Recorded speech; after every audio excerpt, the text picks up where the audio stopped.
He has piloted B-25 bombers, raced Ferraris at Le Mans, and even gone deep-sea diving for sunken treasure in the Caribbean. He is the quintessential romantic hero, even regarded as the inspiration behind fictional superspy James Bond. He was Porfirio Rubirosa, the ultimate playboy whose flamboyance and charm attracted women like a magnet. Meet the playboy lifestyle of the man no woman could resist.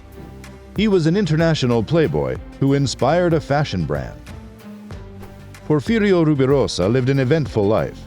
He was a man blessed with infinite charm, whose entire day was spent playing polo, attending cocktail parties, and driving fast cars. He was the envy among the male elite of his time. His style and impeccable dressing sense were so cool, they inspired Ralph Lauren to create his world-famous fashion brand Polo. It seemed everyone wanted to emulate Rubirosa, and besides being a woman's man, his macho and adventurous lifestyle made him the ultimate man's man. His persona was so appealing that while women swooned over him, men flocked to him. They liked him and were never jealous of him. Rubirosa was a playboy of international fame who was seen romantically involved with the most beautiful women of his time. Rubirosa's origins. Porfirio Rubirosa was born in the Dominican Republic in 1909. He was definitely no rags to riches story, and his father was a wealthy government diplomat and the country's ambassador to France. From a young age, Rubirosa was given the taste of the fine life, but at the age of 17, returned to his country where he enlisted in the military. Serving the nation turned out lucky for Rubirosa. It brought him to a chance meeting with the country's then dictator, Married Trujillo, who was so taken up with Rubirosa that he promoted him to the rank of lieutenant. Soon after, Rubirosa was given charge of Trujillo's personal guard. He saw Rubirosa as a huge asset, and here's why. He was funded by the Dominican dictator. Trujillo recognized Rubirosa's appeal and flamboyance.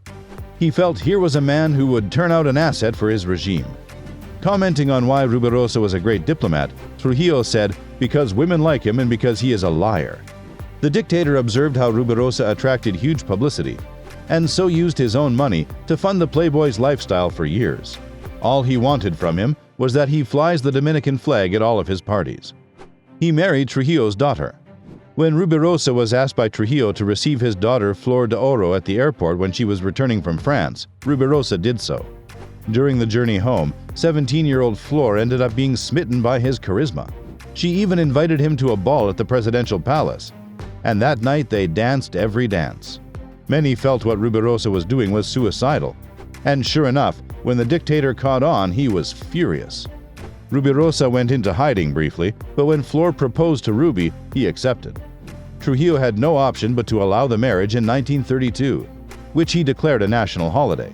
Several years later, Flor would go on to reveal how living with Rubirosa was difficult. The marriage lasted just 6 years. Rubirosa did no work at all. After his marriage to Flor, Rubirosa was assigned to the Dominican embassy in Paris in 1937. An embassy official said Rubirosa did no work at all. All he did was enjoy the nightlife in the Moulin Rouge and in the seedy areas of the city that never sleeps. He attended cocktail parties and stayed out the entire night, each time with a different woman, even though Flor was with him at the time. She recalled, "Ruby was living it up in Paris. He was out every night and would come home at dawn covered with lipstick. I was so jealous, and when I asked him where he was, he beat me." Flor returned back to her country, where she sought permission from Trujillo to divorce Ruby in 1938. He became irresistible to women. Ruby, as he became known worldwide, was irresistible to women. And not just any women.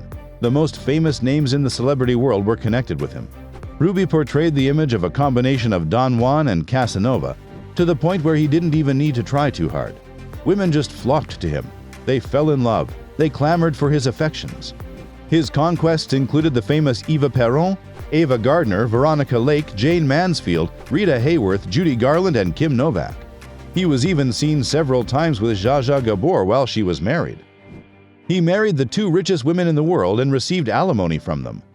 In 1947, Ruby married heiress Doris Duke, one of the richest women in America. The marriage lasted only 1 year, and the couple divorced in 1948. In a complete twist, it was Ruby who won alimony from the heiress to the tune of $25,000 a year until he remarried, a fishing fleet off Africa, several sports cars, a converted B-25 bomber, and even a 17th-century house in Rue de Bellechasse, Paris. Oh boy, Here was a man who was actually living off women and would have been the envy of many today. To add to his riches, Ruby married Barbara Hutton in 1953. Hutton was another rich American heiress and philanthropist. Their marriage, as usual, ended in 1954, possibly due to Ruby's philandering and womanizing ways, which is not too hard to guess. But here, too, the divorce won him a settlement that included $2.5 million in cash, another B-25, polo ponies, jewelry, and a coffee plantation in the Dominican Republic. He had countless affairs.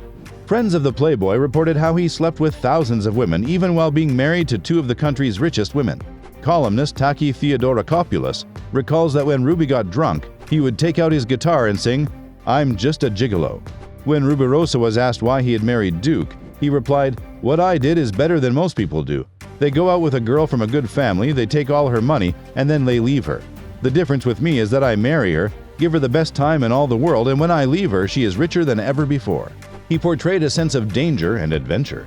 Although Ruby was just 5 feet 9 inches and did not even possess a typical celebrity's good looks, he exuded a sense of danger, romance, and adventure, traits that women could not resist.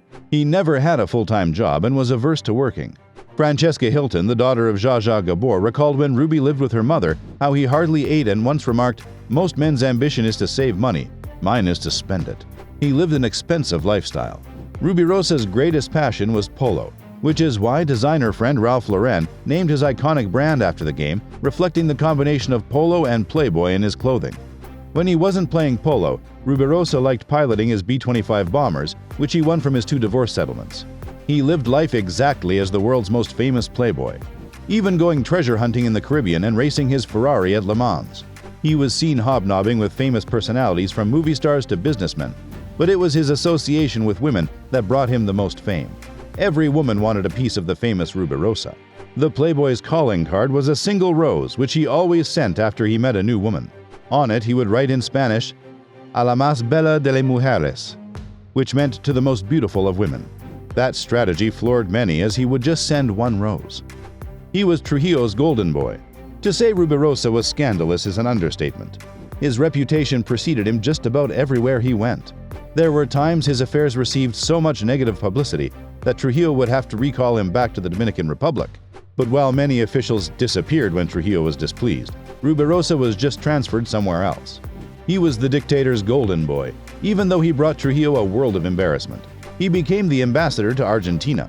When Ruby married Doris Duke in 1947, Trujillo was highly impressed. Ruby was a good 3 inches shorter than Duke, but that hardly matters. His prenuptial agreement eventually fared him well after their divorce, but during the marriage he received several presents from the heiress, who called him Big Boy. Ruby was made ambassador to Argentina and in 1948 presented his credentials to President Juan Perón. It wasn't long before Ruby began eyeing the dictator's famous wife, Eva Perón. Within a few months, he began sleeping with the famous Evita. His affairs and third marriage. In the 50s, Ruby went on to have an affair with Mary Ann Reynolds, wife of tobacco king R.J. Reynolds Jr. Each time Reynolds' yacht docked, it was Ruby who showed up. Their affair in Paris lasted till they were caught in the act by detectives hired by Reynolds, who revealed that Ruby saved him a couple of $1 million in the settlement. Rubirosa also went on to have an affair with Zsa Zsa Gabor, with whom he was supposed to act in a movie called The Western Affair. However, the movie was never completed because the Immigration and Naturalization Service denied him permission to be in the movie, saying he had no previous acting experience. In 1956, Ruby met 17-year-old Odelle Rodin in Paris. Odelle was a young, aspiring actress whom Ruby recalled falling in love with the moment he saw her. "I fell in love with her the first moment I saw her. She was young, fresh, so beautiful, and again, a certain mysteriousness," he spoke. Despite the 31-year age gap, the couple were married the same year, and many felt that they indeed were a happy couple. The downward journey of Porfirio Rubirosa. After his marriage to Odelle Rodin, Porfirio Rubirosa was given several postings by Trujillo, from the ambassador of Cuba to becoming the ambassador of Belgium, which he accepted so that Rodin could be close to her family. But in 1961, Trujillo was assassinated while returning from Santo Domingo, and though he was succeeded by his son Ramphis, it was never quite the same for Rubirosa. Rubirosa's duties were terminated by the new Dominican leader, and at the age of 53, Rubirosa was out of a job. He was broke. Rubirosa was no more a rich man. He was poor, and ultimately had to sell his house in Paris to banker Edmond de Rothschild for $400,000. He moved to Marne-la-Coquette, a village outside of Paris where actor Maurice Chevalier lived. Friends recalled a change in him as he did not even ask for money from his ex-wives. He tried his hand at many jobs but was not successful. From then on, he took to drinking and often sunk into depression. In 1965, while returning from an all-night party in Paris, the Ferrari he was driving crashed into a tree, killing him on the spot. He was 56. It always seemed to everyone who knew him that Porfirio Rubirosa developed a pathological need for the fast lifestyle that he loved, but he just could not keep up with it forever. His legacy still lives on in Paris, where to this day when diners ask the waiter for a giant peppermill, they ask for a Rubirosa. We hope you liked this video, and why not watch the next one? But before that, click and subscribe to The Drop.